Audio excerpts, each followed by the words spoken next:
Part 1, bottle and a cap fiddle and a bow. Sprinkles on ice cream and Christmas with snow. We go together like sisters, 'cause that's what we are. My name is Angeline. I always keep my nose clean.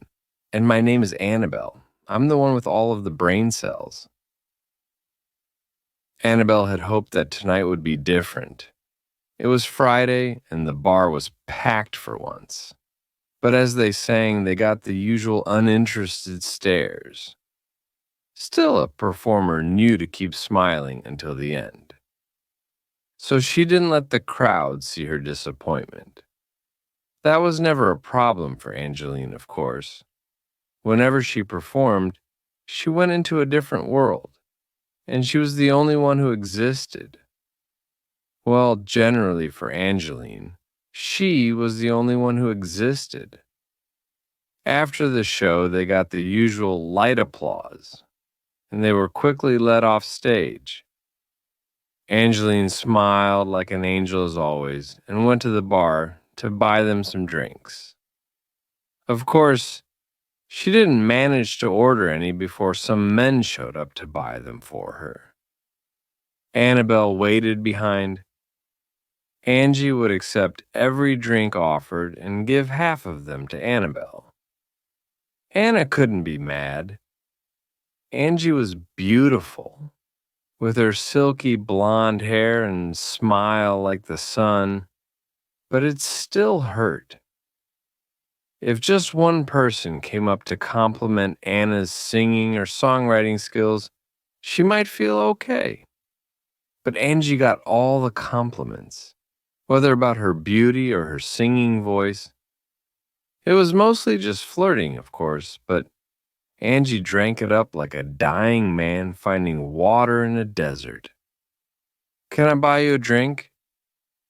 Anna ignored the voice, thinking it must have been directed at someone else, until she realized the man was talking to her. He was a short guy with balding brown hair and tired eyes. He looked like he worked 80 hours a week, not the kind of guy you usually found in this small-town bar. "Sure," said Anna, pleased to have any kind of attention. "I'll have a martini." The man laughed and shook his head. "You really are a traditionalist, huh?" "What do you mean?" "I'm guessing you wrote the song? I mean, your sister almost forgot the words halfway through." Anna smiled weakly. Angie did sometimes get lost in the music. "Yes, I wrote it." "You're clearly talented. I like the part about keeping your nose clean." He sneezed theatrically. "But it's very, well, I guess old Hollywood is a nice way to put it. It's very Clooney and Vera Ellen." "And which one of us is Vera Ellen?" The man laughed. "I see you know your history. Let me get that drink." Anna felt sick as she waited. This was just the kind of man she did not want to talk to. He pretended he was complimenting her, but really he was insulting her. Well, she wasn't going to smile and be nice like Angie. The man handed her the martini glass, and she took a big drink and then said, "Listen, I don't come here and perform to be insulted by short, balding men who look like they've been divorced 3 times. Thank you for the drink, but this conversation is over." She turned to walk away, but the man spoke. "I was going to make you an offer." She froze. "What kind of offer?" "The Hollywood kind. New Hollywood, that is. That's my job, finding rising stars." Anna's face burned. She so badly wanted to keep her pride, to walk away and never come back. But she had to know. So she turned around. "I'm listening." "Look, you're clearly both talented, but you're the brain cells, and she's the sprinkles on the ice cream, shall we say." Anna almost wanted to defend her sister against the insult, but it was true. So that's why I'm talking to you. With your songwriting skills and her looks and voice, you could break into the pop market. I know it's not the kind of song and dance you love, but her voice? We wouldn't be singing together? He shook his head. It's a different time.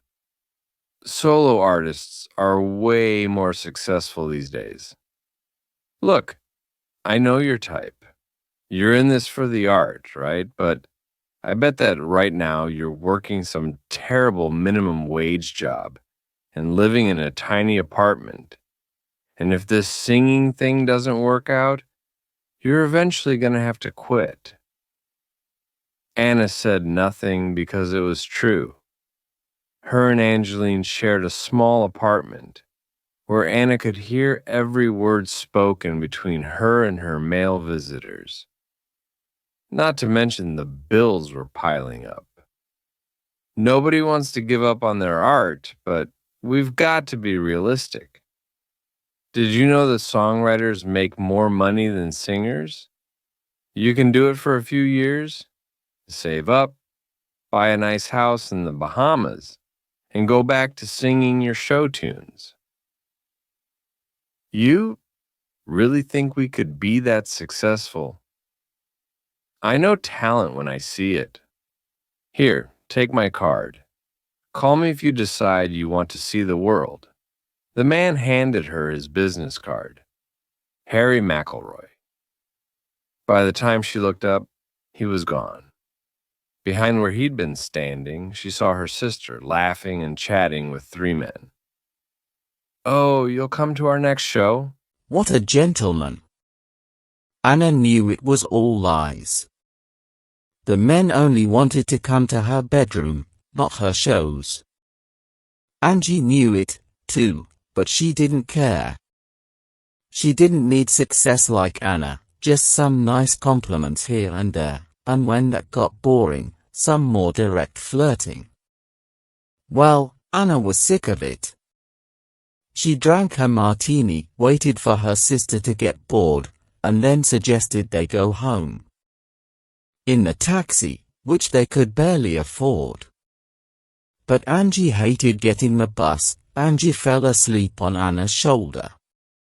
She really did look like an angel. Anna held the business card in her hand, reading it again and again like it might change in front of her eyes. Money wasn't everything, but it was sure better than what she had now. I told you, Annabelle. Butterfly Head is a big hit. You can say, sorry, now. The 3 of them, Annabelle, Angeline and Harry, were sitting in the recording studio. Angeline's first single, Butterfly Head, had just come out, and was climbing the charts. Oh, Anna, can you believe it, said Angeline. She pinched herself on the arm, said, ow, and then laughed like a little girl. Anna and Harry had fought through the whole songwriting process.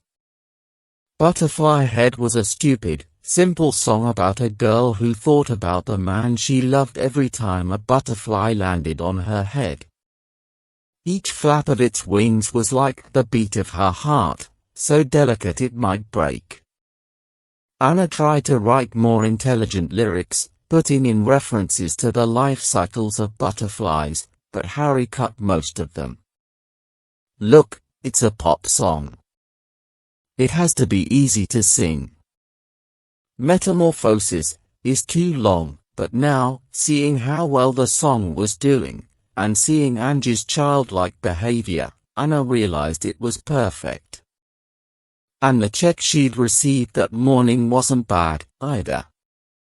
So what's our next song, said Angeline. Something with the 2 of us.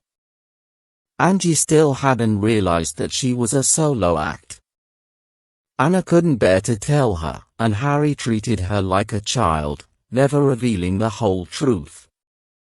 Oh, I think we'll want the follow-up to Butterfly Head, said Harry, touching Angeline's arm where she'd pinched it. Something about being in love instead of falling in love. Anna said nothing, but she felt like several butterflies were being born inside her stomach. Harry was flirting with Angeline. At first, she thought she was just being jealous, but she realized she was in no way attracted to this man. It annoyed her because it was unprofessional. Besides, she was the one whose talent had attracted Harry in the first place, wasn't she? But of course, Angie was the one receiving all the compliments. As always. I've been doing some planning, actually. Setting a few things up. We'll release a few more singles, and then, said Angeline, her eyes wide open. Harry leaned over and whispered in her ear. Anna wanted to scream at them to stop acting like children. Angeline gasped and her eyes shone. Anna, did Harry already tell you? We're going to go on tour. Each single was more successful than the last. Angeline quickly became one of the biggest pop stars of the moment. And everyone was talking about her. Some complained that she didn't write her own songs, but nobody cared very much. Most pop stars didn't. The important thing was that she was pretty. It also helped that she had a great voice. As they released more music, Harry allowed Anna to experiment more with the lyrics. And sure enough, people liked her more serious, intelligent style. Music critics praised the songs, calling Annabelle Lady Gaga meets Fiona Apple. It was the kind of compliment Annabelle had dreamed of, only it was going to Angeline and not her. For Angeline's latest song, Tears on a Broadsheet, Anna was called into the recording studio. They got her to record the whole song, as well as the harmonies. And she thought this might end up being a duet. But when she heard the final version, she realized they'd mixed her voice with Angeline's, having her cover up the lower notes that Angie struggled to hit. When she asked Harry about it, he just said, "It's normal in the industry.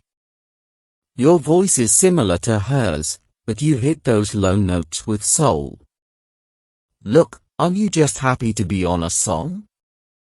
They did put her name on the CD, but only in very small letters, far beneath Angeline's. Annabelle was secretly furious, but she said nothing. Angeline was so happy about the tour. And she couldn't bear to ruin it for her. They performed throughout America and the UK. In fact, tickets sold so well that they extended the tour to Europe, traveling to places Annabelle had always dreamed of. Angeline barely got to leave the tour bus, always preparing for the next show or recovering from the last. Besides, when she did go outside, she was surrounded by fans.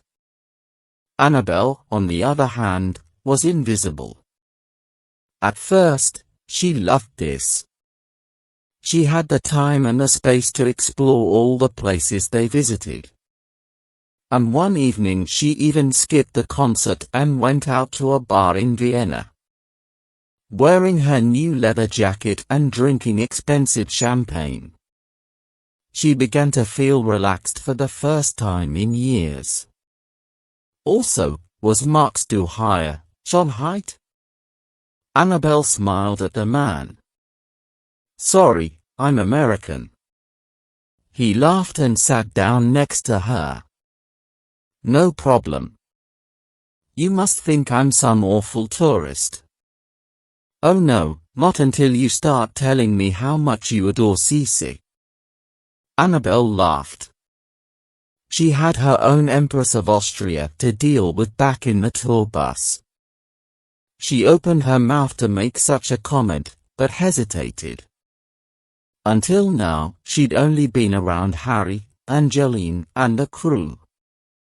She hadn't spoken to anyone who didn't know who she was. She decided to be casual. Actually, I'm here with the Angeline tour. Oh, that pop star? My sister really wanted tickets, but they sold out so fast. So what are you, a sound engineer? No. I write the songs. He laughed as if it were a joke. Then he realized she was serious. Really? I don't know, I guess I just expected some short, fat man in his 40s. Angeline forced a smile. Nope. I write all the songs. We're sisters, actually. Okay, now I know you're joking. Tell me the truth. What are you, an accountant? Annabelle wasn't sure if this was some cultural misunderstanding, a difference in American and Austrian humor.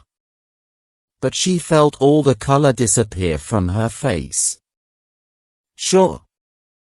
I'm an accountant. She finished her champagne and returned to the tour bus. Suddenly Vienna didn't seem so fun anymore. After the tour, Anna made Harry give them some time off. Angeline couldn't say no to anyone, especially Harry. In fact, they'd been getting very close over the past few months. And their flirting had gotten more obvious. Whenever they had the chance, he took her to a recording studio to work on a secret project. Yeah, right, thought Annabelle. She knew exactly what kind of secret project that was.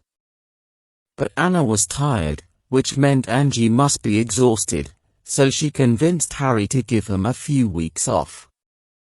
Anna had planned on going home and visiting their parents, but Harry insisted that they visit one of his beach houses in Malibu. Listen, you're stars now. You've got to start living like it. And I hate it when my house is just sitting there empty. And sure enough, the house looked like it had come straight off Keeping Up with the Kardashians. Angeline immediately ran around like a child, pulling off all her clothes and jumping in the pool. Anna told her to watch out for the paparazzi, but there was no stopping her sister. After several days of lazing about on the beach, eating seafood and sleeping in, Anna got bored, and said that tomorrow they were going on a hike. Angeline complained, but she knew what was good for her, so she agreed. The next morning, they put on their new hiking shoes, which they'd had to order online, and left for the hike. It was lovely and cool this early in the morning, and the sight of the sun rising over the sea took Anna's breath away. They hiked over the coastal paths, Anna stopping many times to wait for Angie to catch up. After a few hours, they took a break, sitting on a cliff that overlooked the sea. There, Anna decided to bring up something that had been bothering her for a long time. So, have you been texting Harry while we've been here? Oh, come on, Anna. If you want to say it, just say it. She always acted different when they were alone. The angelic smile left, and she was more honest. The thing was, they hadn't been alone for months. Fine. Are you and Harry in a relationship? Is it a problem if we are? He's our manager. So? I'm good at keeping men where I want them. You know that. Oh, Anna knew that all too well. She stood up and stretched her legs. Have you had sex with him? Angie jumped to her feet and spat on the ground. I knew this was coming. I've seen the looks you've been throwing at us. Why do you always have to be so jealous? Jealous? You think I'm jealous? Anna almost wanted to laugh, but Angeline looked dead serious. You are jealous. And I was trying so hard to help you at the start, you know, to get you on stage as well. But you have to fight for attention, Annabelle. You could have it, but you give up so easily. Fight for attention? I've been fighting all my life, Angie. You just never noticed. I talked to Harry for you, you know. I asked him if you could come up on stage after one of the shows. He said yes. She smiled and crossed her arms as if she'd won the argument. That wouldn't happen, Angie, she said like a tired mother. This was all planned from the start. That was the deal I made with him when we met in that bar. He knew you were the pretty one with the voice of an angel. She almost said, even though you can't hit those low notes, but managed to stop herself. Look, I'm not mad, I make more than enough money, it's just hard when everyone's talking about how great your lyrics are when I'm the one who... The pretty one with the voice of an angel? Is that how you see me? I'm an artist too, you know. Oh, won't you listen to me for one time in your goddamn life? Anna was so angry that she moved without thinking, and pushed Angie. She didn't mean to push her so hard. Just something to get her attention. But with all the stress and performances and workouts, Angie had lost a lot of weight, and when Anna pushed, she fell over like a stick. She didn't even have time to scream. Her face just looked up at Anna in surprise as she fell down the cliff. Her head hit a rock and made an awful noise, and then she disappeared into the ocean below. Annabelle had killed her. Part 2. Everyone thought it was an accident. Annabelle hadn't meant to say that it was. She wasn't even sure if she thought she was guilty or not. But as soon as she started telling the story to Harry, through sobs and tears, he finished her sentences for her. It was a crazy accident, he said, and it wasn't Annabelle's fault. It couldn't be her fault. In TV shows and movies, people would have suspected her immediately. The jealous sister, tired of hiding in the dark. But real people weren't like that. The public had never heard of her, and nobody who knew her wanted to believe that she had killed someone. Harry handled it all incredibly well. Annabelle was sure he was going to blame her. But he never once did so. He made sure the body was found quickly, and that no paparazzi pictures were taken. He spoke to the media, telling them that she had fallen, no mention of Annabelle's being there, and that she was being taken to a private hospital. That part made no sense. She was dead, anyone could see that. But Harry insisted it was for the best, and so Annabelle agreed to it. As long as the public believed she was alive, a part of her could believe it, too. And then, a few months after Angeline's death, Harry came to Annabelle with another offer. As soon as Annabelle stepped on stage, she knew it was a mistake. There were hundreds of thousands of people in front of her. She wasn't Angeline. She wasn't used to having the attention of 10 people, and there was so much more than that here. But as soon as the lights hit her, the performer inside her woke up. She might not have been Angie, but she wasn't Anna anymore, either. With her dyed hair and plastic surgery, she looked exactly like her dead sister.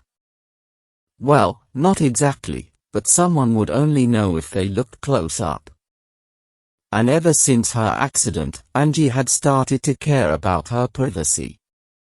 She picked up the microphone, smiled like an angel, and began to sing. The first song went well. She'd had classes to make her sound as close to Angie as possible, although she couldn't quite hit all the high notes. That was all right, though, because they could mix in Angie's vocals during the concert. Harry had made some comment about using old samples from the recording studio, and insisted that all pop stars mixed in pre-recorded vocals with live performance. The crowd cheered, and Anna smiled. So this was how Angie felt. Seeing 10,000 smiling faces looking up at her. She felt like a god. The band played the intro for Butterfly Head, and Anna lifted the microphone to her mouth. And then another voice came through the speakers. At first, Annabelle thought it must just be the effect of hearing her own voice through the sound system. She was used to hearing Angie sing Butterfly Head.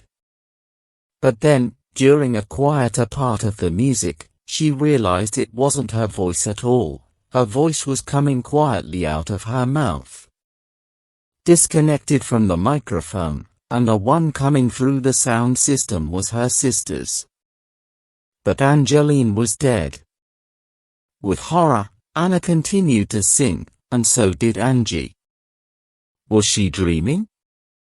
She wanted to pinch herself, like her sister used to always do. But no, this was real. The lights, the music, the shouts at the people. It was all too real.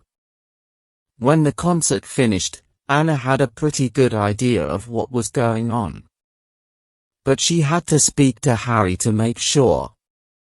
When he saw her approaching, he gave a guilty smile. So you figured it out, huh? You synthesized my sister's voice, she said, trying to sound calm. That's what you were doing all that time, working on that secret project. Harry sighed. You must think I'm evil. In the past, voice synthesizers were terrible. You could always tell it wasn't real. It's only recently they've become so good. And when a new technology reaches that level of sophistication, you have to start using it before everyone else does. He said it so simply. Like he was just talking to another dumb pop star. She supposed he was. You promised me I would get to sing. I dyed my hair, I got the fucking plastic surgery. I made myself into my sister. Sure, come on. Let's go inside my room to talk. Most of the crew probably knew the secret, but it wasn't good to talk about it so close to the public. So she let him lead her to his dressing room. She noticed that he had a framed photo of Angeline in the corner. He blushed, and quickly hid it.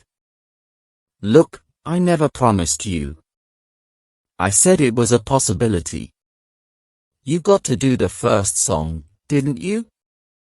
But Butterfly Head is all high notes.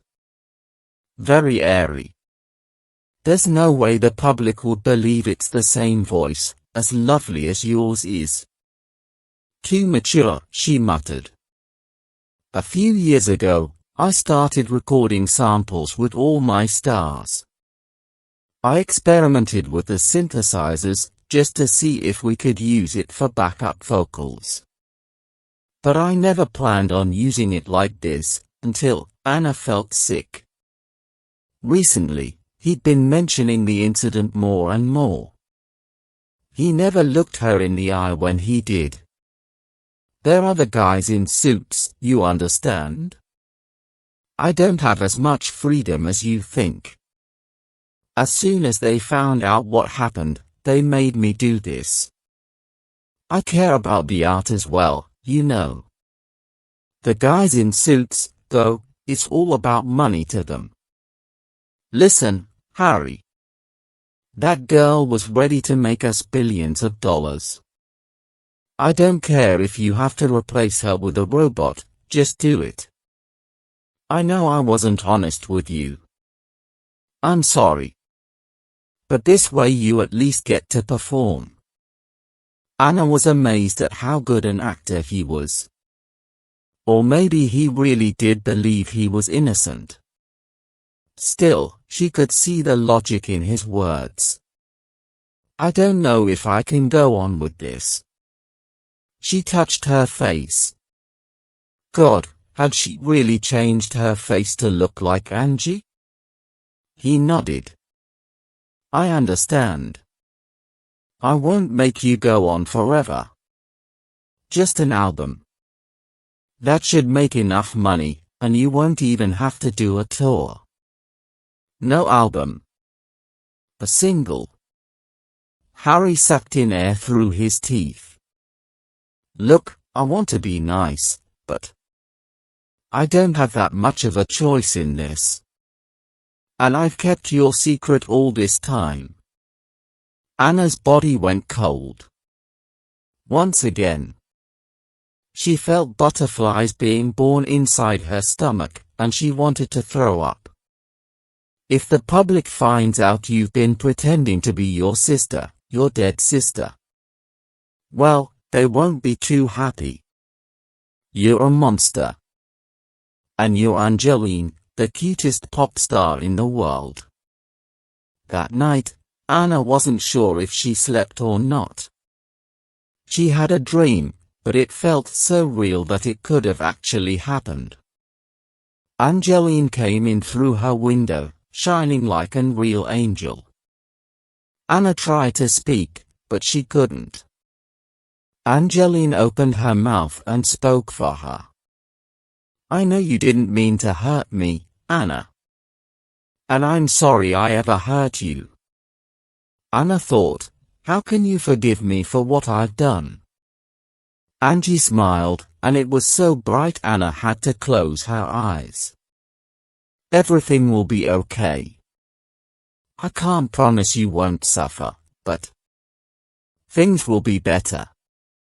When Anna opened her eyes, Angeline was gone. The day after, Anna had another concert. It was in their hometown. She drank 5 cans of Red Bull and hid in her room until she absolutely had to leave. This time, there was no excitement, only fear.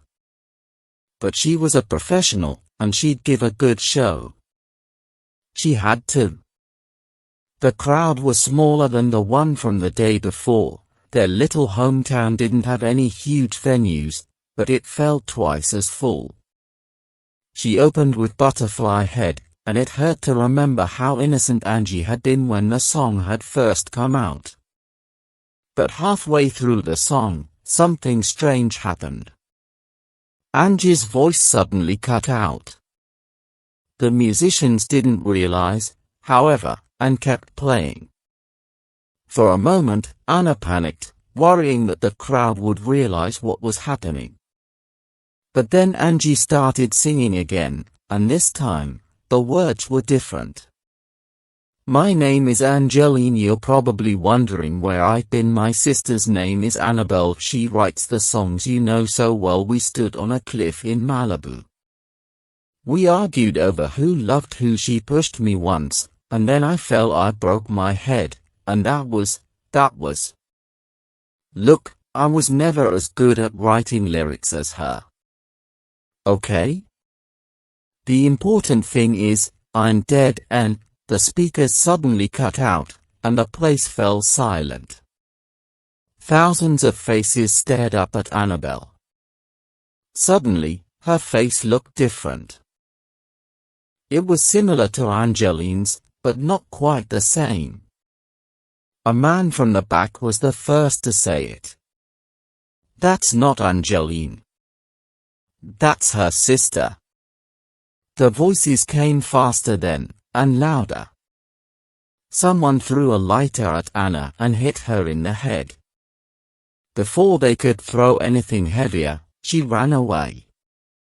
Annabelle's trial took place a few weeks later. All that time, the media went crazy, publishing story after story about the mad sister who had killed Angeline out of jealousy. Annabelle tried to avoid the stories, but it was like the entire world was screaming at her. Every night, she hoped Angeline might return in her dreams, but she never did, and now she was convinced that her sister wanted to punish her. Fortunately, she still had plenty of money to hire a good lawyer. She didn't have to do much during the trial, just repeat what her lawyer had told her to say. It seemed to go on forever, though, and with each passing minute Annabelle imagined her life in prison, being known as the sister murderer. But, to her surprise, she got off free. Nobody had seen the incident, the judge argued, and the strange issue with the synthesizer had never happened again. Besides, they could hardly use a robot song as evidence. So that was that. She was innocent. Of course, that didn't matter to the public. To them, she was a murderer. And they didn't need evidence to cancel her and end her career. Annabelle was forced to leave social media, leave her hometown and hide away in California. She hoped that the media would eventually lose interest and give her some privacy, but at the same time, she wasn't sure she deserved it. Annabelle never wrote music again. But she sometimes listened back to the first few singles she'd made with her sister, especially Tears on a Broadsheet. Now when she listened, she could hear herself on the track. Not her actual voice, of course. But Angeline sang differently when it was a song that Annabelle had written, and on this one she almost sounded happy to be singing with her sister. Even though the mixed vocals had probably been kept a secret from her. Anna knew now that she had never really wanted to be on a stage in front of tens of thousands of people. 100 would have been enough. If she'd never made that deal with Harry, maybe she would have gotten that. One day, Anna had a crazy idea. She traveled to Harry's house in Malibu, knowing it was the time of year when he stayed there. She made sure to stay well away from the cliffs, and drove up to visit him. He was polite to her, which was more than she could have hoped for. She hadn't run to tell him she was coming in case he called her a murderer and refused to let her in.